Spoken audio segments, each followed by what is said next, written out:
Queria comentar no vídeo de hoje o comentário que o Caio Coppola fez sobre a cultura do cancelamento. E ele também, para meu espanto, saiu em defesa do Leandro Narlock, que foi demitido da CNN, dentro dos estúdios da CNN. Ele foi corajoso, ele detonou o politicamente correto, detonou os ataques que o Leandro Narlock sofreu, só não condenou publicamente a demissão porque estava dentro da própria emissora que demitiu o jornalista.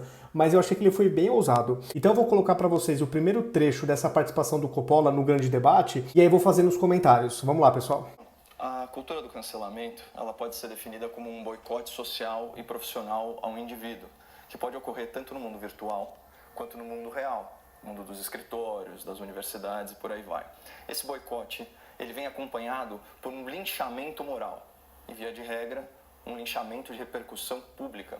Assim, não existe pessoa que seja cancelada que não tenha antes sido humilhada. Exatamente. Mas é importante frisar que a cultura do cancelamento nas redes é apenas uma das espécies de um gênero muito mais abrangente de comportamento de massa, que é o online shaming, o envergonhamento virtual, numa tradução livre. O ato de chamar atenção e criticar publicamente um comportamento que você reputa como ofensivo. Isso tudo no contexto de uma sociedade cada vez mais pautada e autocensurada pelo politicamente correto. Exatamente. Que sacrifica o debate público em nome da hipersensibilidade de pessoas cada vez mais homogêneas de pensamento, mais avessas à divergência e mais ressentidas.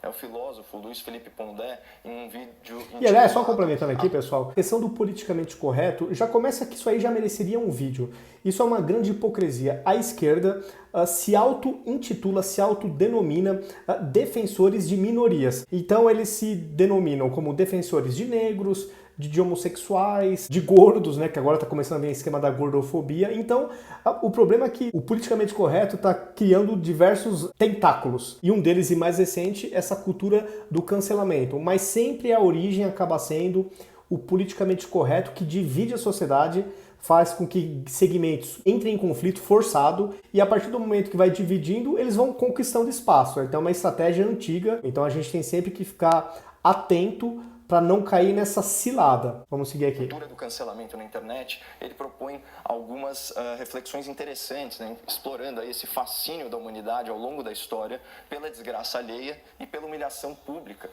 Os alemães até criaram um termo para esse fenômeno, que é o Schadenfreude. Schaden significa dor, dano, e Freude quer dizer alegria. Portanto, ao contrário daquela natural empatia pelo sofrimento alheio, Schadenfreude expressa a emoção sádica de sentir prazer no fracasso do seu próximo.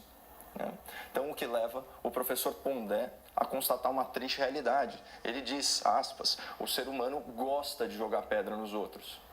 E por isso é tão valorosa a lição de Jesus em João 8, 1 a 11, quando ele protege a mulher adúltera do iminente apedrejamento. Aquele que nunca pecou, que atire a primeira pedra. Infelizmente, na internet há uma horda de pecadores de pedras na mão, prontos aí para denegrir o seu semelhante e assim ostentar a sua virtude por contraste, sem precisar mexer um músculo e muito menos trabalhar para construir uma realidade melhor. Mas esse fenômeno do apreço pelo linchamento público e a satisfação moral que isso pode gerar é apenas o aspecto subjetivo, psicológico, que embala essa cultura do cancelamento. Tem também um aspecto político, que se apropria e fomenta a divisão social naquela lógica tribalista do nós contra eles. Assim, e começou com o Lula e está cada vez se radicalizando mais. Dissonantes e, portanto, de vozes inconvenientes, ele se torna uma forma legítima de lutar por uma causa. E a justificativa intelectual para calar o outro, então para censurá-lo, para ignorá-lo, vem da cultura do politicamente correto. Aquele código artificial de vocabulário a origem dos problemas é o destinado a não ofender a hipersensibilidade alheia, mesmo que o preço seja a omissão ou mesmo a adulteração da verdade. E aqui a gente deixa a teoria para falar dos efeitos perniciosos, dos efeitos deletérios da cultura do cancelamento, lançando mão de um caso concreto, que foi protagonizado, inclusive, por um colega nosso. No começo de E aqui o Caio foi corajoso. Seguindo uma acertada decisão do Supremo Tribunal Federal, a Anvisa, Agência Nacional de Vigilância Sanitária, ela retirou a restrição que impedia a doação de sangue por homens que tiveram relação sexual com outros homens. certo? O autor best-seller, Leandro Narlock, na qualidade de analista, se manifestou favoravelmente a essa medida, inclusive classificando-a como, aspas, muito boa. Mas, pelos seus comentários, o Narlock foi taxado de homofóbico e preconceituoso.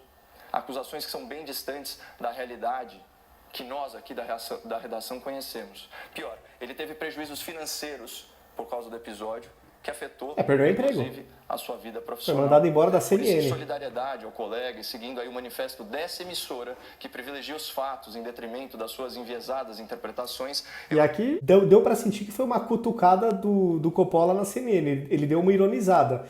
Se a CNN respeitasse tanto assim os fatos, não teria mandado embora o Leandro Narlock. Eu senti que aqui foi uma cutucada. Tomo alguns trechos da fala do jornalista Leandro Narlock para que a nossa audiência tenha a exata dimensão da injustiça perpetrada contra ele sob a égide da cultura do cancelamento e do politicamente correto. Aspas. A mudança vai restringir mais a conduta e não o tipo de pessoa, a opção sexual do indivíduo. A polêmica começou porque os homens gays têm uma chance maior de ter AIDS. Em 2018, uma pesquisa mostrou que 25% dos gays de São Paulo, capital, eram portadores de HIV. A questão é que outros critérios para a exclusão de doadores de sangue já restringem os gays que têm comportamento promíscuo. A regra estava injusta com os gays que se cuidavam, que faziam sexo protegido, ou então que tinham um parceiro só. Fecha aspas. Uma das alegações da militância LGBTQIA+, é que o jornalista usou uma terminologia inapropriada. O correto seria orientação sexual. Eu tô ficando já meio por fora. Você viu que ele falou, o termo que ele usou? LGBTQIA+. Eu só conhecia até o LGBT. O negócio não para de crescer. Ao invés de opção sexual. Afinal, a atração erótica ela não é uma questão de escolha. Mas essa foi uma crítica lateral. O Leandro Narlock foi acusado de associar a homossexualidade à promiscuidade. Uma acusação que não resiste a uma simples interpretação gramatical e de texto. Ele disse claramente aqui, olha só, só retomando a exata frase que ele falou. O critério já restringe os gays que têm comportamento promíscuo. Não tem vírgula na frase.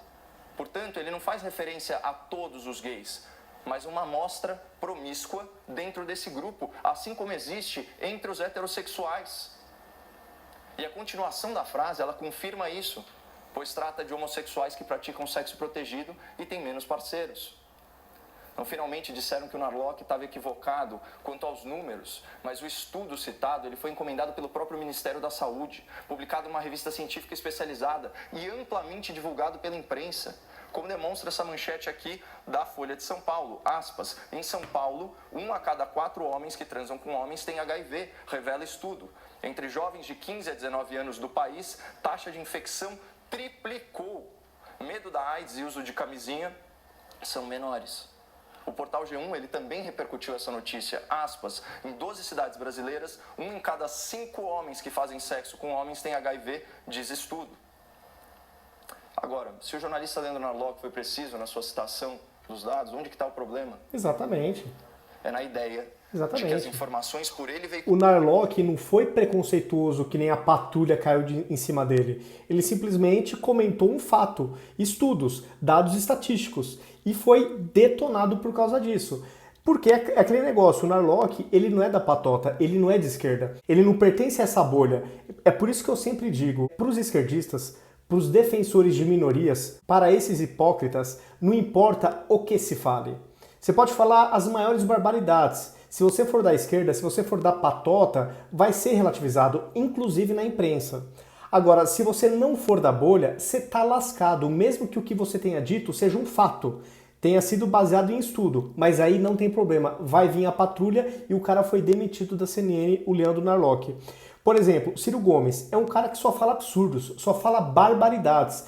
É grosso, já foi grosso em diversos momentos com jornalistas mulheres. Eu me lembro claramente de um evento do Estadão onde ele berrou com a Eliane Cantanhede, mas até aí nem ela se indignou muito, até ela relativizou.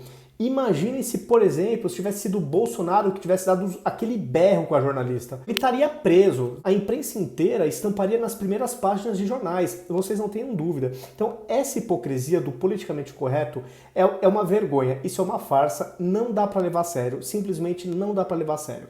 Pessoal, deixe seus comentários. Se vocês gostaram, compartilhem o vídeo. Se inscrevam nas minhas redes sociais. E até o próximo vídeo.